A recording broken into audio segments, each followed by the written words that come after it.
அண்ணாமலையார் திருக்கோவில் திருவண்ணாமலை இன்னைக்கு மாசி பௌர்ணமி கிரிவல விழா. கிரிவலம் சுத்துறதுக்கு நம்ம திருவண்ணாமலைக்கு பல லட்சம் பக்தர்கள் குவிஞ்சிருக்காங்க. ஸோ நம்ம அண்ணாமலையார் கோவில் ராஜகோபுரத்துலேருந்து கரெக்டாக இப்போ கிரிவலம் சுத்த ஸ்டார்ட் பண்ணிட்டோம். இங்கேருந்து அகைன் பார்த்தீங்கன்னா சுற்றி இங்கே தான் முடிக்கணும். 14 கிலோமீட்டர் டோட்டலாக பார்த்தீங்கன்னா நம்ம நடக்கிற மாதிரி இருக்கும். இந்த கிரிவலம் சுத்துறதுக்கு பல லட்சம் பக்தர்கள் அதர் ஸ்டேட்ல இருந்து நிறைய பேர் வந்திருக்காங்க.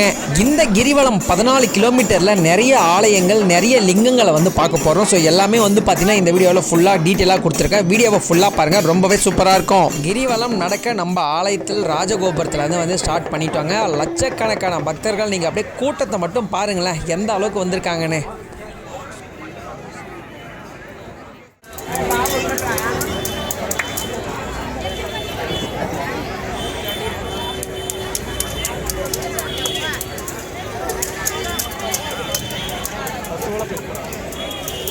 கிரிவலம் கொஞ்சம் தூரம் நம்ம நடந்து வந்தது ஃபஸ்ட்டு இந்த காளியம்மன் திருக்கோவில் வரும். அதுலேருந்து கொஞ்சம் தூரம் போனோம் அப்படின்னா இந்த யமலிங்கம் ஆலயமும் ஃபஸ்ட்டு வரும். இந்த யமலிங்கம் தான் ஃபஸ்ட்டு இருக்கக்கூடிய லிங்க கோவில்.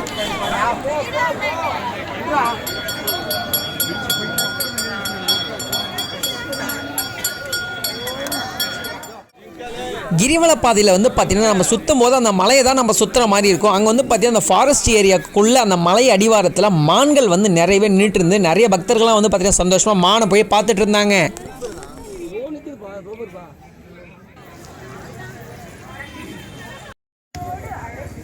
அடுத்தது அருணாச்சலேஸ்வரருடைய திருக்கோவில். நித்யானந்த சுவாமிகளுடைய ஃபஸ்ட்டு ட்ரஸ்ட்டு அங்கே தான் அமைஞ்சிருக்கு.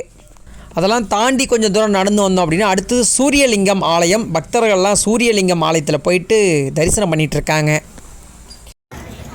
அடுத்தது அங்கேருந்து கொஞ்சம் தூரம் நடந்து வந்தோம் அப்படின்னா வருணலிங்கம், வருணதேவர் அப்படின்னு அழைக்கக்கூடிய வருணலிங்கம் கோவில்.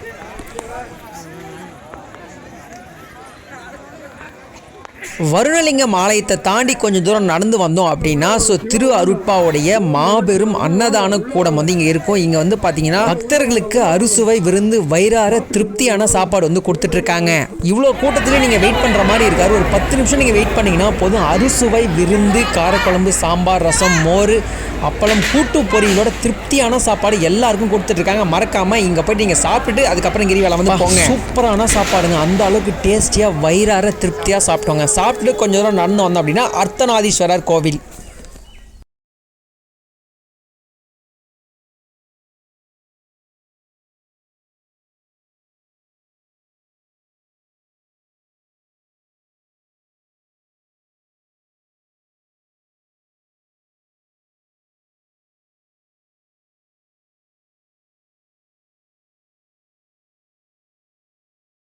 அடுத்தது கொஞ்சம் தூரம் நடந்து வந்ததுக்கப்புறம் வாயுலிங்கம் திருக்கோவில். ஸோ அந்த வாயுலிங்கம் திருக்கோவிலும் போர்டு வச்சுருப்பாங்க. அதில் பார்த்தீங்கன்னா நம்ம இன்னும் எத்தனை கிலோமீட்டர் நடக்கிற மாதிரி இருக்கும், இன்னும் கிலோமீட்டர் காமிப்பாங்க. அதை அப்படியே நீங்கள் பார்த்துக்கிட்டே நடந்துக்கிட்டே வர வேண்டியதுதான். மூக்குப்படி சித்தர் ஆசிரமம்.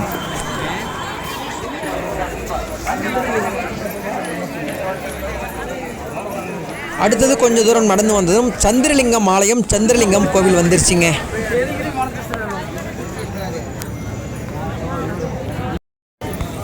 அடுத்தது குபேரலிங்கம் கோவில், குபேரலிங்கம் ஆலயம்.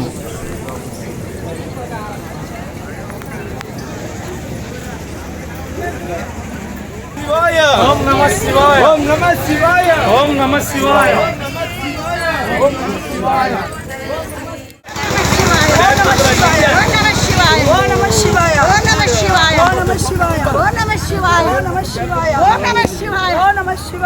அடுத்தது கொஞ்ச தூரம் நடந்து வந்தோம் அப்படின்னா இடுக்கு பிள்ளையார் கோவில் வரும். இடுக்கு பிள்ளையார் கோவில்னு சொல்லுவாங்க. இதுதான் இடுக்கு பிள்ளையார் கோவில். இது பார்த்தீங்கன்னா கோவில் சின்னதாக இருக்கும். கோவிலுக்கு கீழே பார்த்தீங்கன்னா சின்ன துளை இருக்கும். இதுக்கு பேக் சைடு நுழைஞ்சு நம்ம ஃப்ரண்ட்டில் வர மாதிரி இருக்கும். அப்படி வந்தோம் அப்படின்னா நம்ம பாவம்லாம் நீக்கி நல்லதே நடக்கும் அப்படின்னு சொல்லுவாங்க.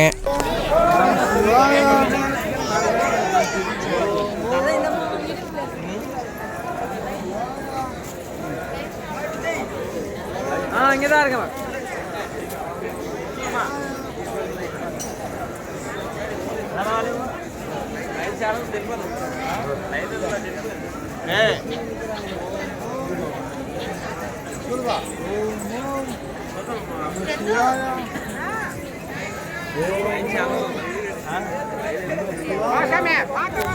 சில்லறை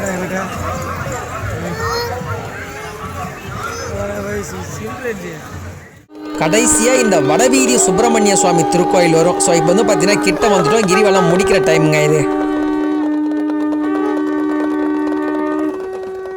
கிரிவலம் 14 கிலோமீட்டர் நடந்து முடிச்சாச்சுங்க. நம்ம எங்கே ஆரம்பிச்சோமோ அங்கேயே தான் வந்து பார்த்தீங்கன்னா எண்டிங் பாயிண்ட் வந்து முடியும். 14 கிலோமீட்டர் கம்ப்ளீட் பண்ண 3.5 மணி நேரம் ஆயிடுச்சு. அண்ணாமலையாருக்கு அரோகரா.